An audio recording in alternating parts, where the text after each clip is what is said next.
2024-25 অর্থবছরে উড়ান জগতে নতুন এক রেকর্ড সৃষ্টি করেছে এমিরেটস এয়ারলাইন্স।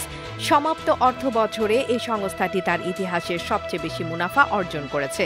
একই সঙ্গে বিশ্বের অন্যতম লাভজনক এয়ারলাইন হিসেবে স্থান করে নিয়েছে শীর্ষে। প্রতিবেদন অনুযায়ী এ সময় এই সংস্থার ট্যাক্স পূর্ববর্তী মুনাফা দাঁড়িয়েছে 5.8 বিলিয়ন মার্কিন ডলার, যা আগের বছরের তুলনায় 20% বেশি। গ্রুপের ট্যাক্স পূর্ববর্তী মুনাফা বেড়ে হয়েছে 6.2 বিলিয়ন মার্কিন ডলার, যা গত বছরের তুলনায় 18% বৃদ্ধি। এই সময় তাদের মোট রাজস্ব আয়ও বেড়ে 39.6 বিলিয়ন মার্কিন ডলার হয়েছে, যা আগের বছরের থেকে 6% বেশি।